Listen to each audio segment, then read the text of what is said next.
Praise the Lord. खुदावंद खुदा का शुक्र हो, उसकी महिमा हो। आइए हम परमेश्वर के वचन में से संत पौलुस का लिखा हुआ खत कुलसियों के नाम, उसका 1 अध्याय उसकी 9 वर्ष से हम पढ़ेंगे। यहाँ पर लिखा है, तुम समस्त आत्मिक ज्ञान समझ सहित परमेश्वर की इच्छा की पहचान में परिपूर्ण हो जाओ। इसमें हम गौर करते हैं 3 खास बातों के ऊपर। संत पौलुस लिखते हैं, सबसे पहले तुम आत्मिक ज्ञान, उसके बाद समझ और उसके बाद परमेश्वर की इच्छा की पहचान। आज हम इन 3 बातों के ऊपर गौर करेंगे, आत्मिक ज्ञान, समझ और परमेश्वर की इच्छा की पहचान के ऊपर। आज बहुत सारे लोग परमेश्वर की पहचान नहीं रखते, बहुत सारे लोग परमेश्वर के लिए समझ नहीं रखते, बहुत सारे लोग ऐसे हैं जो दुनिया के ज्ञान को आत्मिक ज्ञान समझते हैं। आज हमने गौर करना है, दुनिया का ज्ञान और है, आत्मिक ज्ञान और है। पढ़ा हुआ ज्ञान और है, भक्ति के साथ प्राप्त किया हुआ ज्ञान और है। अपनी अकल से प्राप्त किया हुआ ज्ञान अलग है, परमेश्वर की इच्छा के अनुसार प्राप्त किया हुआ ज्ञान अलग है। आज जब हम ज्ञान के ऊपर बात करते हैं, यहाँ पर खास बात लिखी गई कि तुम आत्मिक ज्ञान का मतलब यही है कि जब तक इंसान को दुनिया का ज्ञान होता है, वो दुनिया की तरह बात करता है, दुनिया की तरह समझता है, दुनिया की तरह सीखता है। लेकिन जब आत्मिक ज्ञान आता है, तब वो दुनिया की नहीं सुनता, तब वो परमेश्वर की इच्छा के अनुसार परमेश्वर की मर्जी के ज्ञान को हासिल करने की कोशिश करता है। इसके बहुत सारे उदाहरण हम बाइबल में पढ़ते हैं, देखते हैं कि परमेश्वर क्यों चाहता है कि इंसान आत्मिक ज्ञान में परिपूर्ण हो। परमेश्वर क्यों चाहता है कि इंसान समझ के साथ चले। परमेश्वर क्यों चाहता है कि इंसान को उसकी इच्छा की पहचान का होना बहुत ज़रूरी है।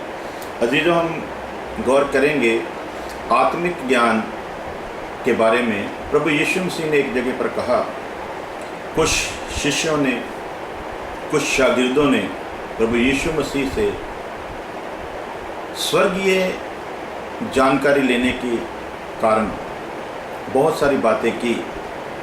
स्वर्ग में क्या है, स्वर्ग में कैसे भक्ति होती है, स्वर्ग के कायदे कानून क्या है। उसके बदले में प्रभु यीशु मसीह ने उनसे जवाब दिया, मैंने तुमसे पृथ्वी की बातें की, मैंने तुमसे दुनियादारी के हिसाब से बातें की।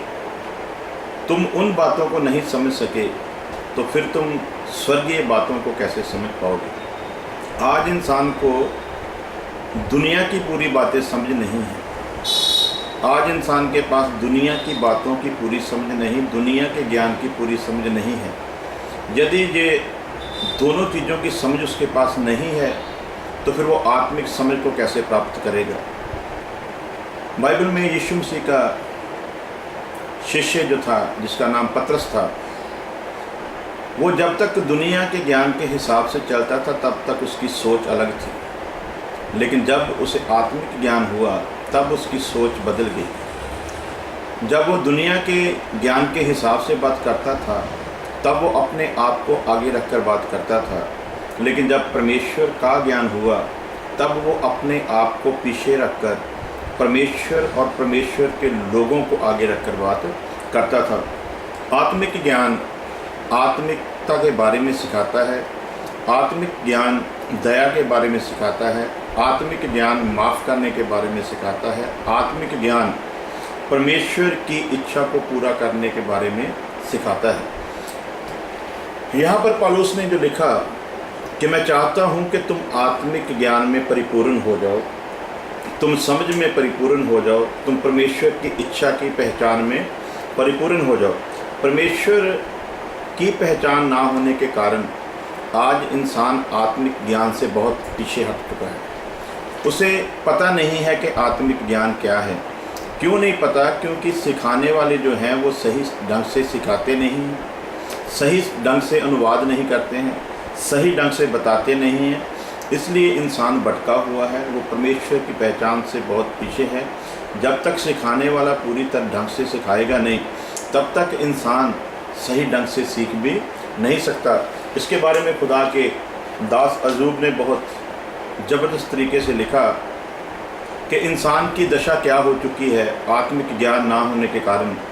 बाइबल में लिखा, इंसान की दशा इस प्रकार हो चुकी है कि उसकी जान जो है वो कब्र के नज़दीक पहुंच चुकी है, और उसका छुटकारा जो है वो मौत लाने वालों के हाथों में है। ज़िंदगी लाने वालों के हाथों में नहीं, मौत लाने वालों के हाथों में है। और वहाँ पर खुदा के दास ने आगे की लाइनों में बहुत ज़बरदस्त लिखा कि जान जो है, ज़िंदगी जो है वो कब्र के नज़दीक है, और छुटकारा मौत ले आने वालों के हाथों में।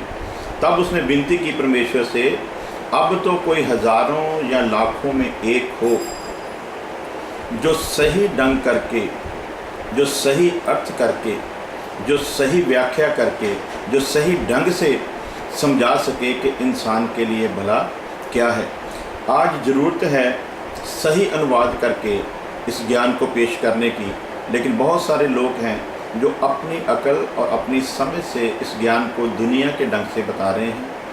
उसी वजह से इंसान परमेश्वर के बारे में सही जानकारी हासिल नहीं कर रहा है।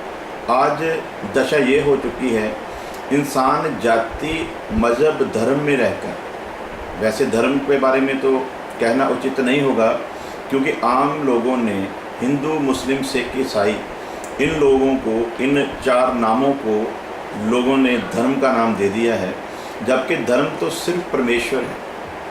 जो धर्म की राह पर चलते हैं वो धार्मिक कहलाते हैं, और परमेश्वर के सिवाय और कोई भी धर्मी नहीं है। अगर हम इसके ऊपर गौर करें तो कोई एक ऐसा इंसान दुनिया में लाकर दिखाओ जो कहे कि मैं धर्मी हूँ। कह सकता है, लेकिन धर्मी हो नहीं सकता, क्योंकि जब तक परमेश्वर धर्मी ना बनाए, इंसान धर्मी नहीं बन सकता। बहुत सारे लोग कहते हैं कि वह धर्मी है, लेकिन धर्मी के होने की जब बात आती है, तब हम देखते हैं कोई ऐसा हिंदू नहीं मिलेगा, कोई ऐसा मुसलमान नहीं मिलेगा, कोई ऐसा सिख नहीं मिलेगा, कोई ऐसा ईसाई, क्रिश्चियन, मसीही नहीं मिलेगा जो ये कह सके कि मैं धर्मी हूँ। हर इंसान के जीवन में कहीं ना कहीं अधर्म पाया जाता है। क्यों पाया जाता है? क्योंकि इंसान आज जाति में रहकर परमेश्वर को पहचानना चाहता है।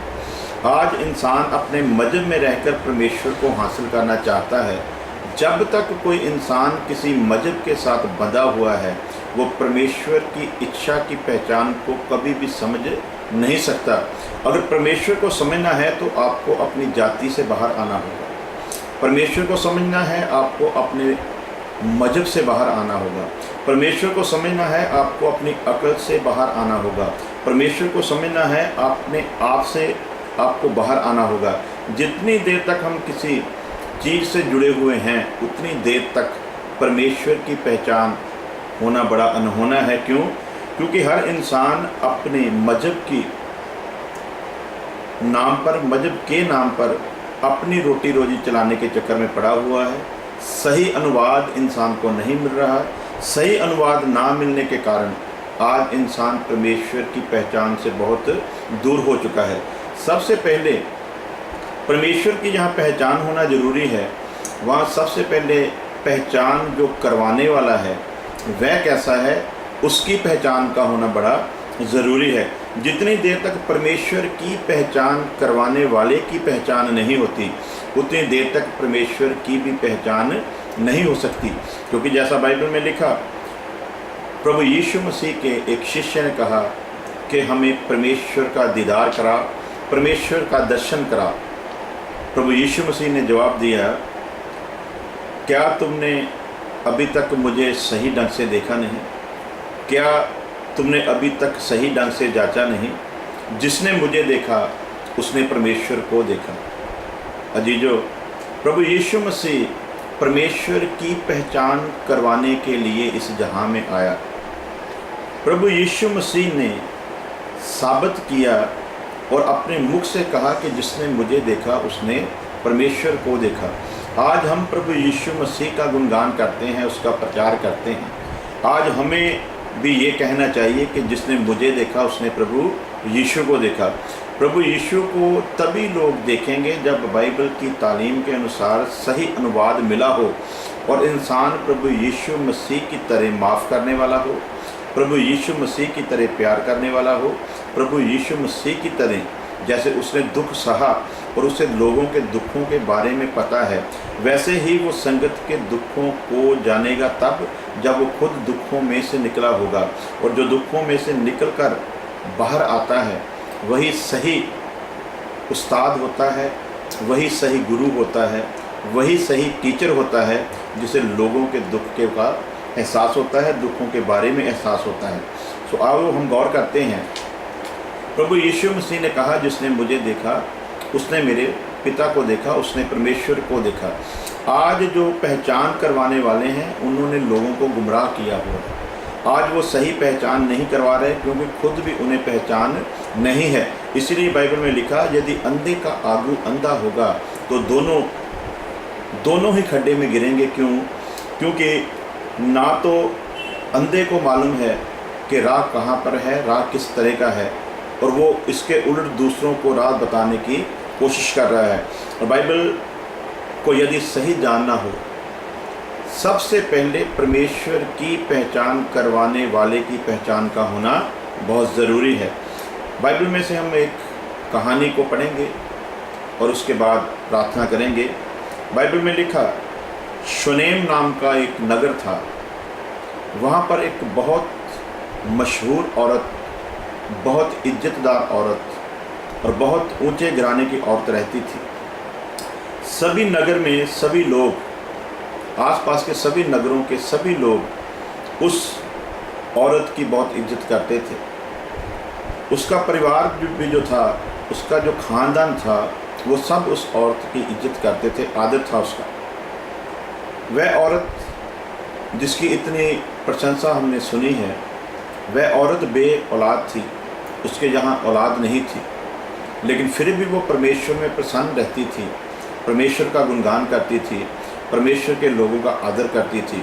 लेकिन उसे भी तलाश थी कि कोई ऐसा मिले जो परमेश्वर की सही पहचान मुझे करवा सकता हो, परमेश्वर की इच्छा के बारे में समझा सकता हो।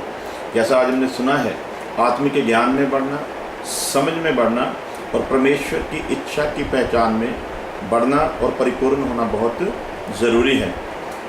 वह औरत जिसके बारे में हमने सुना, लिखा कि उस नगर में से एक दिन खुदा का दास अलीशा उस नगर से होकर गुजरा, और इस औरत की नज़र जब अलीशा पर पड़ी तो इस औरत ने अलीशा को अपने घर में खाना खाने के लिए बुलाया। इस औरत ने जब अलीशा को खाना खाने के लिए अपने घर में बुलाया, क्यों बुलाया, सबसे पहले इस पर गौर करते हैं। अलीशा के बारे में लिखा कि वो उस नगर में से होकर गुजर रहा था। ये औरत जो परमेश्वर का भय मानने वाली थी, जो डर मानने वाली थी, इसकी नज़र अलीशा पर पड़ी। एक ही नज़र में ये जांच गई कि सचमुच ये कोई खुदा का दास जा रहा है। उसके मन के अंदर से आवाज़ उठी और उस आवाज़ ने उस औरत को मजबूर किया कि खुदा के दास को अपने घर में लेकर आए। क्या वजह हो सकती है कि उस औरत ने अलीशा को एक खुदा का दास मानकर अपने घर में बुलाया? अजीजों, जब तक सही गुरु की पहचान नहीं होती, तब तक परमेश्वर की पहचान का होना भी बहुत मुश्किल है। पहली ही नज़र में उसके बात करने के ढंग को इसने वाच लिया। पहली ही नज़र में उसके पहरावे को देखकर इसके मन से आवाज़ उठी कि सचमुच ये जो सादगी का पहरावा पहने हुए है, ये जो सादगी की बातें कर रहा है, जिसका हर वो अंदाज जो परमेश्वर के मन को भाता है, वो सब कुछ उस अलीशा में जब उस औरत ने देखा तो उसके मन ने चाहा कि वो उसे अपने घर में बुलाए और उसकी सेवा करे। उसने उसको खाने पर बुलाया और लिखा कि जब कभी फिर खुदा का दास उस तरफ से गुजरता था तो खाना खाने के लिए वो उस औरत के घर में ही चला जाता था। पहली बात उस औरत की क्वालिटी कि उसने खुदा के दास को दास समझकर अपने घर में बुलाया। दूसरी बात, खुदा के दास ने भी ये जान लिया कि सचमुच ये औरत परमेश्वर की पहचान करना चाहती है। सचमुच इस औरत को इसके मन में ये चाहत है कि ये परमेश्वर के बारे में जाने। उसकी सेवा करने की भावना को जब खुदा के दास ने देखा, परमेश्वर के बारे में जानने की उसकी चाहत को जब खुदा के दास ने देखा, उस चाहत को देखते हुए खुदा का दास फिर मजबूर हो गया कि इस औरत के ऊपर परमेश्वर की महिमा का प्रकट होना ज़रूरी है। इसलिए जब भी खुदा का दास उस नगर से गुजरता था तो खाना खाने के लिए नहीं सिर्फ, बल्कि उस औरत के साथ परमेश्वर की इच्छा की बातें करने के लिए उसके घर में चला जाता था। अलीशा खुदा का दास बहुत समय तक उस नगर से गुजरा, बहुत समय तक उनके घर में जाता रहा। एक दिन उसने अपने शिष्य से बात की और कहा कि ये औरत जो हमारी इतनी इज्जत करती है, हमारा इतना सेवा हमारी करती है, क्यों ना हम भी इससे पूछें, क्योंकि यदि ये हमारे लिए इतना कुछ करती है तो हमारा भी फ़र्ज बनता है खुदा के दास होने के नाते कि हम भी इसकी कोई इच्छा को जाने, इसकी किसी ख्वाहिश को पूरा करें। अलीशा ने अपने शिष्य से बात की और शिष्य ने जवाब दिया, ऐ खुदा के दास, ये औरत जो हमारी इतनी इज्जत करती है, इतनी सेवा करती है, सचमुच ये औरत बे औलाद है, इसके घर में औलाद नहीं है। तो खुदा के दास ने उस औरत को बुलाया और उससे कहा कि बता, हम तुम्हारे लिए क्या कर सकते हैं। तो खुदा की उस दासी ने कहा कि परमेश्वर का दिया हुआ सब कुछ मेरे पास है, मुझे किसी भी चीज़ की चाहत नहीं है।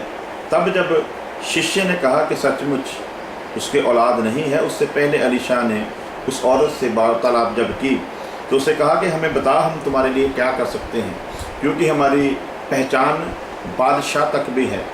यदि तो चाहे तो हम बादशाह के निमित्त भी तुम्हारे लिए, बादशाह के सन्मुख भी तुम्हारे लिए कोई बात रख सकते हैं। उस औरत ने कहा, नहीं, मैं अपने लोगों में बहुत खुश हूँ। तब जब ये वार्ता हो चुकी, तब खुदा के दास के शिष्य ने कहा कि सचमुच उसके औलाद नहीं है। जब खुदा के दास ने ये बात जानी, सचमुच वो दिल से बहुत उदास हुआ और उसके मन से ये आवाज़ उठी कि ये औरत जिसने हमारी इतनी इज्जत की, ये औरत जो हमारी इतनी सेवा करती है, एक बार भी इसने कभी ये नहीं कहा कि आप मेरे लिए कोई खुदा के सामने अरदास करो कि मैं औलाद वाली बन जाऊँ, बल्कि ये औरत सिर्फ खुदा के दास होने के नाते हमारी सेवा करती रही और कुछ भी इसने डिमांड खुदा के सन्मुख या हमारे सामने खुदा के लिए नहीं रखी। सो खुदा के दास के मन में बहुत उस औरत के लिए इच्छा जागी कि खुदा ज़रूर इसके ऊपर कृपा करे।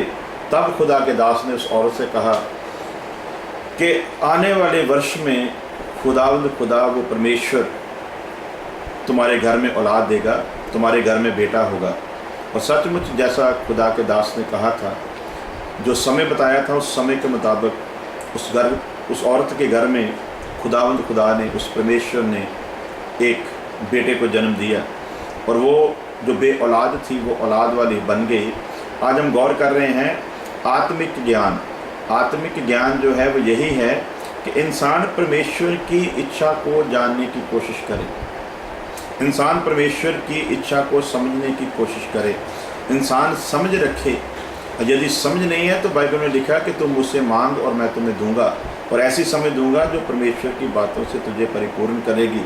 सो इस औरत ने सबसे पहले परमेश्वर के दास की पहचान की, परमेश्वर के दास को पहचाना।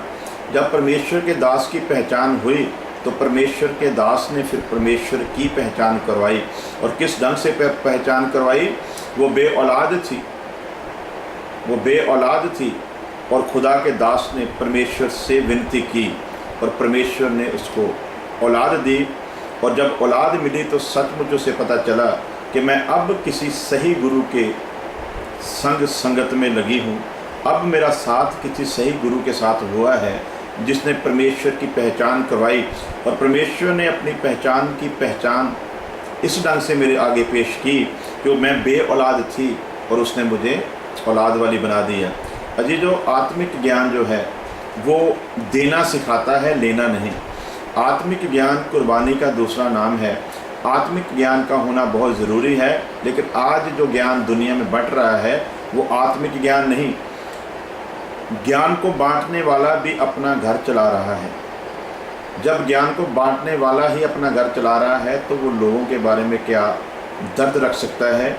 इसीलिए बाइबल में खुदा के दास ने, जैसा हमने पहले सीखा कि लिखा कि इंसान की दशा, इंसान की अब सही हकीकत ये हो चुकी है कि उसकी ज़िंदगी कब्र के नज़दीक है और उसका छुटकारा मौत लाने वालों के हाथ में है। अब तो कोई एक ऐसा हो जो परमेश्वर के ज्ञान को सही ढंग से पेश करके परमेश्वर की पहचान लोगों को बता सके, ताकि लोगों की ज़िंदगी जो कब्र के नज़दीक पहुंच चुकी है उससे उनका छुटकारा हो और उनकी जान बच जाए और उन्हें सही ज्ञान हो जाए।